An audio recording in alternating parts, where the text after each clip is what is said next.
Welcome to Wildcat Science with Mrs. Haugo.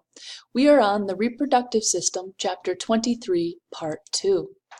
Today we will be talking about the male reproductive system. So let's start out with the male gonads. As we know, that is the testes, and singular is the testis. They are about 4 by 2.5 centimeters. So the testes are located in the scrotum because the internal body temperature is too hot for viable sperm. So as you know, the scrotum can get further or closer to the body as needed for the optimal sperm temperature.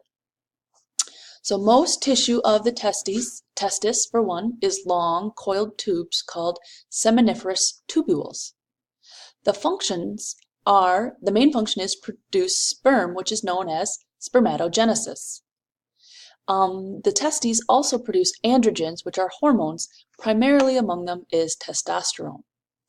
So looking at the picture, this is the sperm, and then this is the testis. So spermatogenesis, or the creation of sperm. Spermatogenesis occurs in the walls of the seminiferous tubules. So looking at the picture here, this is a cross-section of a seminiferous tubule that is located in the testis, and you can see this would be the walls of it. And then here is a schematic of what's going on. So the stem cells, which are called spermatogonia, divide by mitosis to form spermatocytes. So looking here, we have a stem cell that divides. And if you remember, during mitosis, you have one cell that divides and makes two identical cells, and they are both diploid, which means they have two sets of chromosomes, 23 pairs in humans, or 46 altogether. So the stem cell divides and makes two diploid cells that are identical. One of them stays there and is the stem cell, the spermatogonia. The other one goes on to do meiosis and form spermatozoa. So then each spermatocyte undergoes meiosis to make 4 spermatids. And then the spermatids mature into spermatozoa, or your sperm. So looking over here, you have a stem cell that divides by mitosis to form another stem cell, or I should say a stem cell to replace the one that divided, because we have one cell will make 2. One stays there, one goes on, undergoes meiosis to make 4 haploid cells that are all different. So then genetically these 4 spermatozoa will be different from each other, and they are haploid, which means they have 23 chromosomes. They will mature into spermatozoa. So the spermatozoa are created continuously after puberty, and they have 3 parts to them. The head, which has the nucleus with genetic material, and an acrosome with enzymes for penetrating the egg. So as we can see, these spermatids are maturing into a mature spermatozoa, and there is the head with genetic material and acrosomes for entering or penetrating the egg. And it has a mid-piece, which is basically mitochondria spiraled all around the core of the tail. And why does the sperm need so much mitochondria? Then there is the tail, which is a flagellum necessary for swimming. So the sperm is very well adapted for its function. So hormone production is another important role of the testes. So testosterone is the major hormone produced by the testes, and it is secreted by the interstitial cells between the seminiferous tubules.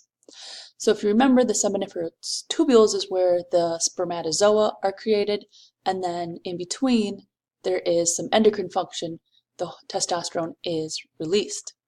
So it diffuses from the testes into the bloodstream, and testosterone is needed for spermatogenesis, which we just went through.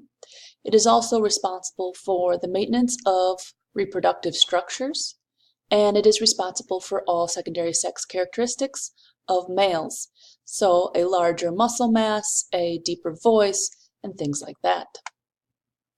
Another important hormone is FSH, or follicle stimulating hormone.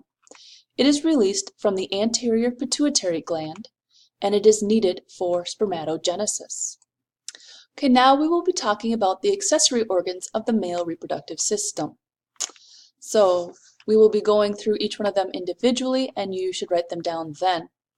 So we'll talk about the scrotum, the sac that holds the testes, the epididymis, the ductus deferens, semen, the seminal vesicles, the prostate gland, the bulbourethral gland, the urethra, and the penis. Okay, let's talk about the epididymis. So these are coiled tubes on the surface of each testis inside of the scrotum. Spermatozoa leave the testis and move into the epididymis to mature and to be stored, and this takes about 20 days. And then spermatozoa are stored there until they're ejaculated outside of the body, and ejaculation, they come from the epididymis. So looking here, this is the epididymis. Spermatozoa would be created in the testis and then would go to mature and be stored in the epididymis. So the ductus deferens is also known as the vas deferens, and it is about 45 centimeters long, or 18 inches.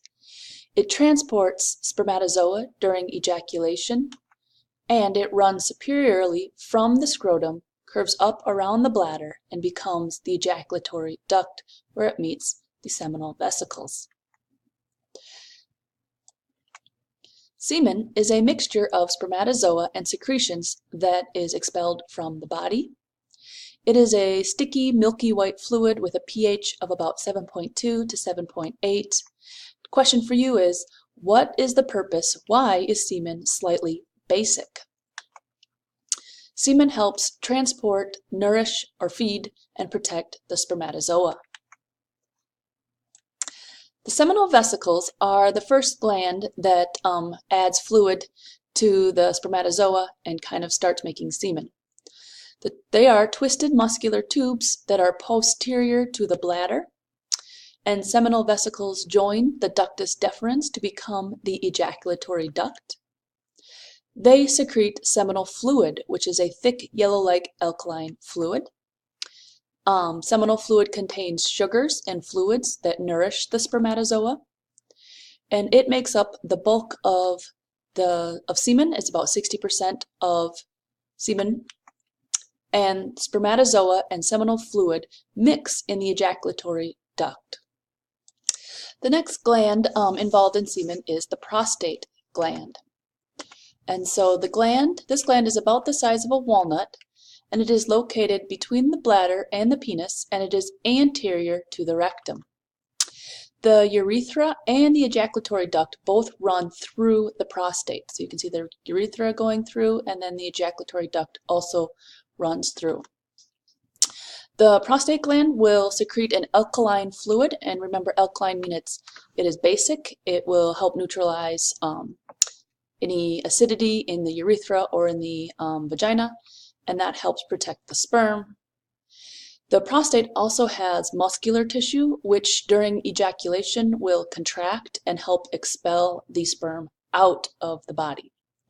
So looking at the picture of the prostate, this is a cross section here, and you can see the urethra, and then you can also see the glands that help secrete the fluid. And then this is a slide of a real tissue, and you can see the muscular tissue and some of the glands and the urethral. So the next gland involved with semen is the bulbourethral gland, and it is a pair of pea-sized glands inferior to the prostate. So you can see they are here, small glands inferior to the prostate.